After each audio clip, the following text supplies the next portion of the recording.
पहले मैं उन साथियों का नाम लेना चाहता हूँ जिन्होंने कठिन परिश्रम करके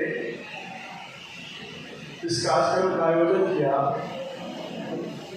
और हजारीबाग में मजदूरों का बहुत ही मजबूत संगठन बनाने का निर्णय लिया, संकल्प लिया। श्री सुरजीत नागवाला जी, चंद्रशेखर मिश्रा जी, धीरज कुमार जी, कोमल कुमारी जी, अर्जुन राम जी, कल्लू साहू जी, परमेश्वर कुमार जी, सुनील कुमार साहू जी, राम विलास जी, अमरजीत कुमार जी, दीपक कुमार जी, रेणु कुमारी जी, अशोक देव जी, संतोष यादव जी, मुकेश गुप्ता जी, मन सिंह जी, सुनील चंद्रवंशी जी, अर्जुन नायक जी, डॉक्टर प्रकाश जी और आसिफ मेहता जी। इनके अलावा हमारे मंच पर बैठे हुए झारखंड स्टेट के वरिष्ठ नेतागण बैठे हुए हैं जो हमारे झारखंड प्रदेश की कमेटी के एग्जीक्यूटिव मेंबर हैं, पदाधिकारी हैं। इनका नाम तो आप लोग कई बार सुन चुके हैं। और फिर हमारे झारखंड के विभिन्न जिलों के जो जिलाध्यक्ष हैं वो भी हमारे साथ आए हुए हैं। तो इन सभी लोगों को मैं नमस्कार करता हूं और मैं कोशिश करता हूं कि इन्हें नाम लेकर और समय जाया न करें। सामने बैठे हुए हमारे देवियों, सज्जनों और काफ़ी संख्या में महिलाओं को भी देख रहे हैं इस सम्मेलन में, मुझे बहुत खुशी हो रही है और एक विश्वास के बन रहा धीरे धीरे कि अब महिलाओं की भी भागीदारी ट्रेड यूनियन मूवमेंट में और राजनीतिक पार्टियों में बढ़ने वाला है। हमारे साथी महेंद्र मिश्रा जी आपको INTUC इंटर राष्ट्रीय मजदूर कांग्रेस के बारे में कुछ जानकारी दी। मुझे भी जरूरी है कि आपको ये बात बताएं कि जिस संगठन का मैं प्रतिनिधि हूँ, जिसके बिहाफ में आपके सामने आया हूँ, उसकी जानकारी आपको देनी चाहिए। ये राष्ट्रीय मजदूर कांग्रेस जो है हमारा, इसका जो निर्माण हुआ था, फाउंडेशन हुआ था, 1947 में 3 मई के दिन हुआ था। सरदार वल्लभ भाई पटेल जी के नेतृत्व में इस संगठन का निर्माण किया गया था। उसके पहले भारत में उद्योगों में बहुत ही खून खराबा हो रहा था, उद्योगों को बंद करना पड़ रहा था मजदूरों को, मजदूरों की बात सुनी नहीं जा रही थी। अपने हक के लिए पूरे देश के कल कारखाने को लगातार बंदी तक बात सीमित नहीं थी। झगड़ा इस हद तक हो जाता था कि कारखाने भी बंद हो जाते थे और मजदूर भी बेरोजगार हो जाते थे, खून खराबे तक बात बढ़ जाती थी। तो राष्ट्रपिता महात्मा गांधी ने सोचा कि ये जो क्रम चल रहा है ये देश के लिए ठीक नहीं है, नहीं मजदूरों के लिए ठीक है, नहीं उद्योगों के लिए। इसलिए कि हमेशा उद्योग और मजदूर को एक साथ रहना है। ये पूंजी और जो श्रम है इसकी दोस्ती एक साथ रहने वाली है। भले ही कुछ मुद्दों पर हमारा उनसे विरोध हो सकता है, हम प्रतिवाद कर सकते हैं, लड़ाई झगड़े भी हो सकते हैं, लेकिन अल्टीमेटली फिर हमको दोनों को एक साथ चलना पड़ेगा। अब हम आपका राष्ट्रीय मजदूर कांग्रेस के सिद्धांत के बारे में बताते हैं कि अभी अभी हमारे साथी महेंद्र मिश्रा जी ने चर्चा की, आपसे बताई कि यह एक ऐसा संगठन है जो दुनिया का सबसे बड़ा मजदूर संगठन है, जिस संगठन का 3 करोड़ 40 लाख मेंबरशिप है, मतलब मेंबर है दुनिया भारत में। 6,500-7 हजार यूनियंस भारत की उसकी एफिलिएटेड यूनियन है, मतलब उसके अधीन आती है।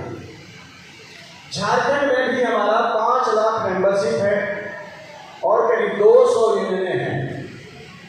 अभी भी झारखंड के बहुत क्षेत्रों में ट्रेड यूनियन अभी मजबूत नहीं दिख रही है।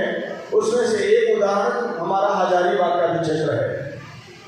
और हम लोग प्लान कर रहे हैं कि राज्य में जहाँ जहाँ मजदूर आंदोलन अभी व्यवस्थित नहीं हुआ है, मजदूर संगठन नहीं बने हैं, वहाँ जल्द से जल्द वहाँ के साथियों से संपर्क करें और जिनको इंटरेस्ट है मजदूरों की लड़ाई लड़ने में, जो त्याग करने के लिए तैयार हैं, जरूरत पड़े तो मजदूरों के लिए लाठी डंडे भी खाने के लिए तैयार हो, वैसे लोगों से संपर्क करें और हम लोग वहाँ संगठन बनाएं और मजदूरों के खिलाफ हो रहे शोषण का प्रतिवाद किया जाए।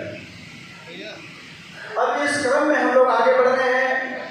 आज हम जो हजारीबाग में देख रहे हैं अपने साथियों के अंदर में जोश, जिस तरह का कार्यक्रम देख रहे हैं, जिसे हमें पूरा भरोसा हो गया है कि अब हजारीबाग में या हजारीबाग के अगल बगल के जो 2-4 जिले हैं उन जिलों में मजदूर के साथ अत्याचार होगा और हमारे लीडर बर्दाश्त करते रहेंगे, ऐसा नहीं होने वाला है। लेकिन ये आंदोलन एक चीज है कि ये कुछ 10-20 लोगों के और ये नेतृत्वकर्ताओं की वजह से आंदोलन मजबूत नहीं होता है, न ही संगठन मजबूत होता है। संगठन को मजबूत करने के लिए, मजबूत होने के लिए सभी कर्मचारियों के सहयोग की जरूरत पड़ती है।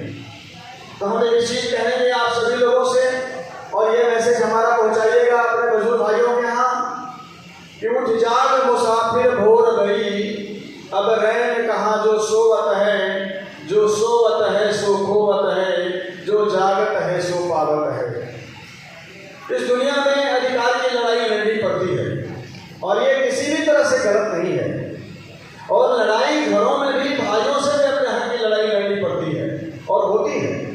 तो फिर हम जिस कारखाने में, कल कारखाने में नौकरी करते हैं, हमारे वजह से उस कल कारखाने का विकास होता है, करोड़ों करोड़ रुपए कमाता है, उसमें मेरा जो उचित हक बनता है, हिस्सा बनता है, वो क्यों नहीं देंगे? वे हमारे ऊपर कोई मेहरबानी तो नहीं करते हैं, उनकी दया के पात्र तो नहीं है, हम उनसे दया की याचना भी तो नहीं करते हैं। हम उनसे कहते हैं कि जो हमारा हक और हिस्सा बनता है उसे आपको देना पड़ेगा। आप देखेंगे कि हम दोनों के बीच मतभेद किन बातों को लेकर हो रहा है। यह तो सभी जानते हैं कि उद्योग रहेंगे तो कारखाने में मजदूर काम करेंगे, और मजदूर रहेंगे तो उनके कल कारखाने चलेंगे, अन्यथा वो बंद हो जाएंगे। ये तो सभी जानता है। तो जब ये दोनों का परस्पर ऐसा रिश्ता है कि एक के बिना दूसरे की कल्पना नहीं की जा सकती है, तो फिर किन मुद्दों पर हमारा विवाद है उनसे? ये हालात स्थिति पैदा क्यों हो रही है? तो आपको हम बताते हैं। जब हम उनको बोलते हैं कि मजदूरों से हमारे 8 घंटा कारखाने में केवल आपको काम लेना है, यह देश का नियम है। वे 8 घंटे की जगह पर 12 घंटे भी काम कराते हैं। जब हम कहते हैं कि 8 घंटे से ज्यादा अगर आप काम कराएंगे तो फिर आपको अगला 4 घंटा जो उनका होगा उसके लिए दुगना वेतन आपको देना पड़ेगा। इस बात को नहीं मानते। जब हम उनको बोलते हैं कि कल कारखाने में काम करेंगे जो कर्मचारी, उनका ग्रेजुएटी पेमेंट आपको करना है, तो वो नहीं मानते हैं। जब हम उनको बोलते हैं कि प्रोविडेंट फंड में आपका कंट्रीब्यूशन जाना चाहिए और कर्मचारियों का वेतन का भी 12% काट कर जमा होना चाहिए, ताकि आफ्टर रिटायरमेंट उनको एक ऐसा पैसा मिले कि ताकि वो अपने बाल बच्चे परिवार का टेक केयर कर सकें, तो वो पीएफ के पैसे में भी चोरी करते हैं। बोनस की बात करते हैं कि 1.33 मिनिमम बोनस मिलना चाहिए, और कई कारखानों में 1.33 बोनस भी नहीं देते हैं। कई उनके कारखाने में ठेकेदार के द्वारा मजदूरों को लिया जाता है, उनका जो राज्य का मिनिमम वेतन है, वेज है, वह भी नहीं दिया जाता है। ऐसी भी शिकायतें मिली हैं कि कुछ ठेकेदार उन मजदूरों को पैसा कंपनी के सामने तो देते हैं, लेकिन बाद में बोलते हैं कि अगर कल से तुम्हें कारखाने में ड्यूटी करनी है तो उसमें से कुछ पैसे हमको लौटा दो।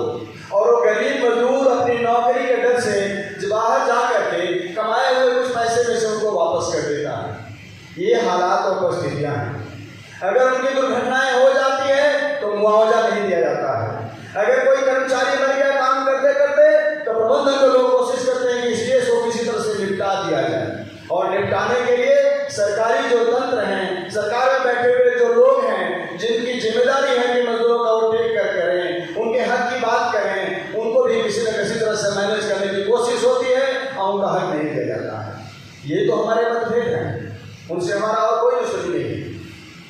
हम कहते हैं कि आप हमारा हक दीजिए, वो नहीं देने के लिए तैयार होते हैं, इस बात की लड़ाई है। अब आप ये बताइए कि मजदूर आंदोलन कौन सी गलत बात कर रहा है? मजदूर आंदोलन अपना हक मानता है तो क्या बुराई इसमें है? और इन मुद्दों पर मतभेद क्यों होना चाहिए? प्रबंधकों को ये बात क्यों नहीं समझ में आती है मालिकों की कि ये मजदूर ही है जो उनके कल कारखाने को चलाते हैं, ये मजदूर ही है जिनके वजह से उनके पैसे का रिटर्न मिलता है, अन्यथा वो बैंक का लोन चुकाते चुकाते मर जाएंगे अगर मजदूरों का सहयोग नहीं मिलेगा। तो ये चीजें प्रबंधन लोगों को क्यों नहीं करना चाहिए? अगर इनके इस मजदूर की बात को सुनने के लिए तैयार नहीं है तो फिर मजदूरों को क्या करना चाहिए? चुपचाप रहना चाहिए कि अपने अधिकार की लड़ाई लड़नी चाहिए? बात तो इतनी केवल है, इसमें कोई जोश खरोश की बात की जरूरत नहीं है, नारेबाजी की कोई आवश्यकता नहीं है। लेकिन अगर वे हमारी बात को नहीं सुनेंगे, हमारे अधिकारों के बारे में नहीं सोचेंगे, हमारी परेशानियों के बारे में नहीं सोचेंगे कि हमारा भी परिवार होता है, हम जो आपके 8 घंटे ड्यूटी करते हैं,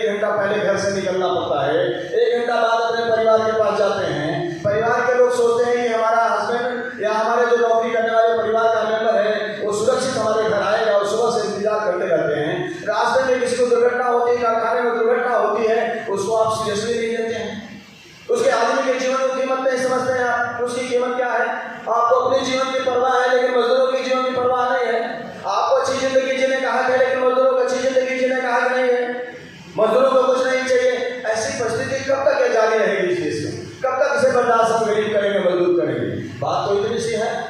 अब अगर ऐसा नहीं होगा तो हम अपने सभी साथियों को कहने जा रहे हैं, यहाँ पर हजारीबाग में हमारे पास बहुत अच्छी टीम दिख रही है और ये बिल्कुल काम करने के लिए समर्पित है, कमिटेड दिखाई दे रहे हैं लोग कि आपको यहाँ संगठन बनाना है अपना, उन सभी क्षेत्रों में आपको जाना है। आज भी आपके इस सम्मेलन में जमशेदपुर से 50 से 60 लोग आए हैं जो टाटा की कंपनियों में यूनियन लीडर्स हैं। कोई प्रेसिडेंट है, कोई ज्वाइंट सेक्रेटरी है, कोई ट्रेजरर है और उन कंपनियों में कारखाने में कर्मचारियों का वेतन 1-1.5 लाख के कर्मचारियों का है। 1 से 2 लाख रुपए हम लोग बोनस वहां देते हैं, सारी सुविधाएं हमको देते हैं। मेरिटर्स भी आए यहाँ सपोर्ट करने के लिए और आने वाले दिनों में भी अगर जिस क्षेत्र में हमारे उद्योग हैं, कोल का काम चल रहा है, उस क्षेत्र में भी हम जाएंगे, अपने साथियों को लेकर आपके साथ खड़े रहेंगे। तो ये बात हम बताना चाहते हैं आपके माध्यम से, हमारे प्रेस के भाई हैं, मित्र हैं और ये भी हमारे बात से सहमत होंगे कि कोई भी उद्योग और कल कारखाना और देश और राज्य मजदूरों का हक क्यों नहीं देगा? इस देश को कौन चलाता है? मजदूर चलाता है। इस देश को कौन आगे बढ़ाता है? किसान बढ़ाता है। इस देश की सुरक्षा कौन करता है? जवान करता है। अगर इन्हीं 3 लोगों की इस देश में अगर सम्मान नहीं होगा, इनके हक की बात अगर इस देश की राज्य सरकारें और सरकार सेंट्रल गवर्नमेंट नहीं सोचेगी तो और क्या करेगी?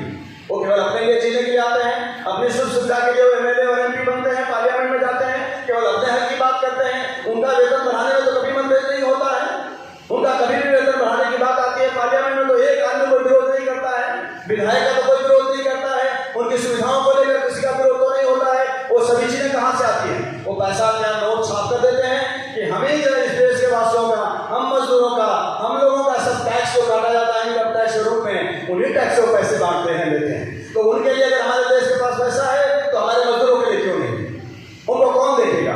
तो साथियों में ज्यादा आपका वक्त नहीं लूंगा, मुझे पता है कि समय काफी हो गया है, प्रेस के बंधुओं को भी थोड़ी दिक्कत होगी है, संभवतः उनको और भी सारे कार्यक्रम में जाने होंगे, लेकिन मैं ये कहना चाहता हूँ कि झारखंड प्रदेश का जो नेतृत्व है, हमारी टीम है, उसको निर्देश हुआ है हमारे राष्ट्रीय अध्यक्ष जी संजीवा रेड्डी की तरफ से कि जहाँ जहाँ वहाँ पर मजदूरों के साथ गलत कार्य हो रहे हैं वहाँ आपको जाना है, हस्तक्षेप करना है और वहाँ पर आंदोलन की जरूरत हो तो आंदोलन करना है, अपनी हक की बात करनी है। तो मैं आप प्रेस के बंधुओं से मैंने बहुत ही ईमानदारी पूर्वक, बहुत ही तटस्थ होकर के निर्भर बातें आपके सामने रखी है, अपने मुद्दों को आपके सामने रखा है कि हमारी लड़ाई उनसे कुछ और नहीं है।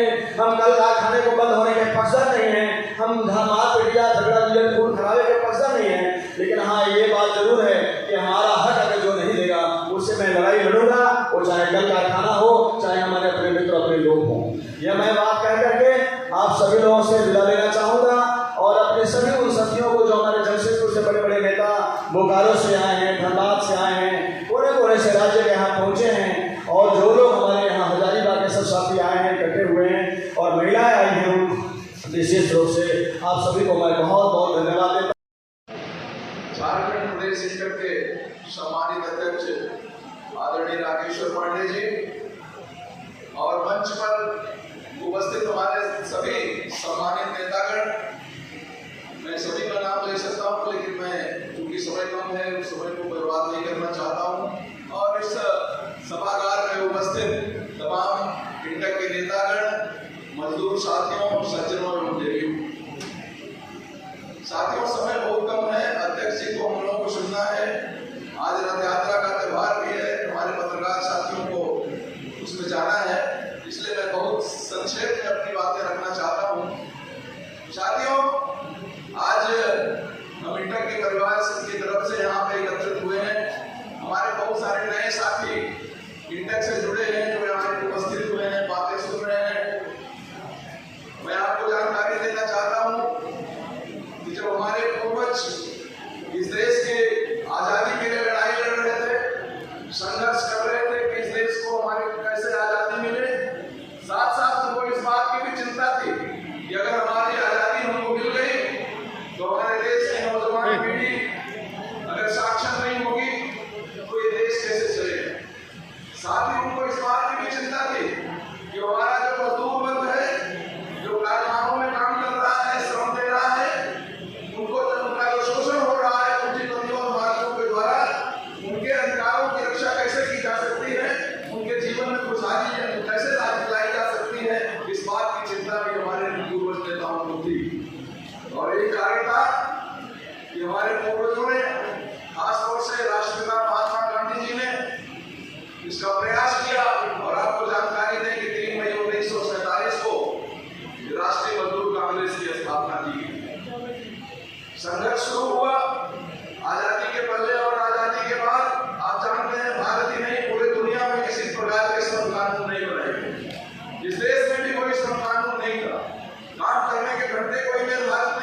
लेकिन हमारे नेताओं ने इस संगठन को खड़ा किया और धीरे धीरे ये संगठन पुष्पित बलवित होता रहा और ये एक विशाल वृक्ष का रूप ले लिया। और आपको ये बताते हुए हमें खुशी हो रही है कि ये इंटक आज दुनिया का सबसे बड़ा मजदूर संगठन है पूरे दुनिया में, और 3 करोड़ 40 लाख हमारे इस संगठन के सदस्य हैं आज देश में। और हमारे जो राष्ट्रीय अध्यक्ष हैं डॉक्टर जी संजीवा रेड्डी, आज उनकी उम्र 95 वर्ष से ज्यादा हो गई है, लेकिन इस अवस्था में भी लगातार संगठन की मजबूती के लिए काम कर रहे हैं। और पूरे देश में जो ILO हो चाहे दूसरे में जो प्लेटफॉर्म है, मजदूरों को उनके सम्मान की दृष्टि से देखा जाता है और उनकी बातों को गंभीरता से सुना जाता है। और आपको बता दें कि आज इस देश में जितने भी राष्ट्रीय स्तर पर मजदूर संगठन हैं, स्वतंत्र फेडरेशन काम कर रहे हैं, वो तमाम संगठन तमाम फेडरेशन डॉक्टर जी संजीवा रेड्डी के नेतृत्व में काम कर रहे हैं, उनके नेतृत्व में लोग संघर्ष कर रहे हैं। मैं बताना चाहता हूं कि आजादी के पहले जब इस देश में अभी हम कोयला खदानों की बात कर रहे हैं, केरेडाली और बड़का गांव की बात कर रहे हैं, इस देश में जब कोयला खदानें साहूकारों की थी, मालिकों की थी, तो वहां मजदूरों का शोषण होता, उनके अधिकार कुछ भी नहीं थे, उनको अपने काम करने की मजदूरी नहीं मिलती थी, काम करने के घंटे निर्धारित नहीं थे। लेकिन हमारे देश की प्रधानमंत्री श्रीमती इंदिरा गांधी जी ने इस मुद्दे को महसूस और उन्होंने तमाम कोयला खदानों का राष्ट्रीयकरण किया। इसलिए चाहे वो किसी अन्य प्रकार के उद्योग हो, उन सभी उद्योग की समस्याओं को समझे और वहां पर यूनियन बनाने का काम करे, जो कि अगर प्रबंधन से लड़ाई लड़नी है तो आपको सबसे पहले मजदूरों को एकजुट करके यूनियन बनाने की जरूरत है और यूनियन के माध्यम से मजदूरों को उस यूनियन का सदस्य बनाइए और अपनी ताकत को बढ़ाने का काम करिए। और उसके बाद राकेश्वर पांडे जी के जो दिशा निर्देश है, जो गाइडलाइन है, वो उसके हिसाब से उसका जो समस्या का समाधान होगा। जहां तक झारखंड की बात है, मैं आप सबों को ये विश्वास दिलाता हूं कि मैं 25-26 सालों से आदरणीय अध्यक्ष जी के साथ में उनके नेतृत्व में काम कर रहा हूं। पूरे झारखंड में कहीं भी अगर आवश्यकता हो कि मजदूर संगठन को, मजदूर नेताओं को किसी तरह के सहयोग की, तो राकेश्वर पांडे जी और उनकी पूरी टीम, अतीत में भी मुझे याद है बोकारो से लेकर जहां भी हमें कहीं आवश्यकता पड़ी है, हम सारे लोग जाते थे एक साथ में और वहां मजबूती प्रदान करने के लिए, वहां के लोगों को सहयोग प्रदान करने के लिए हम लोग वहां जाने का काम करते थे। और आने वाले दिनों में भी इस तरह की समस्याएं हजारीबाग में, मैं विश्वास दिलाता हूं कि आदरणीय राकेश्वर पांडे जी के नेतृत्व में पूरे झारखंड प्रदेश की टीम आपके साथ खड़ी है।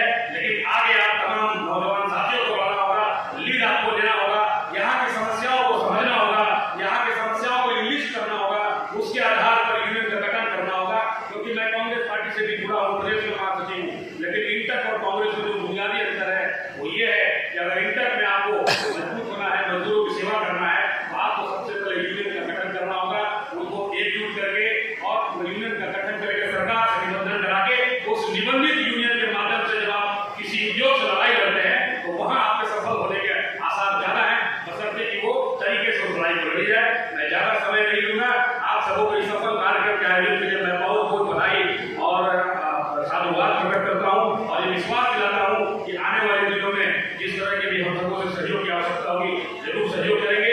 एक मूल मंत्र याद रखिए, किसी भी संगठन की जो ताकत होती है वो उसका धन और उसका जन। आपके पास कितने पैसे हैं, कोष हैं और आपके पास कितने सदस्य हैं, यही दो चीज बहुत महत्वपूर्ण होता है और इन दोनों चीजों के बिना हम लोग किसी भी लड़ाई को जीत नहीं सकते हैं। तो मेरा इशारा, मेरा समझ आप लोग समझ गए होंगे। अपने आप को मजबूत कीजिए, अपनी टीम को मजबूत कीजिए, अपने संगठन को मजबूत कीजिए, स्वतः आपके नेता मजबूत होंगे और जब आपके नेता और मजबूत होंगे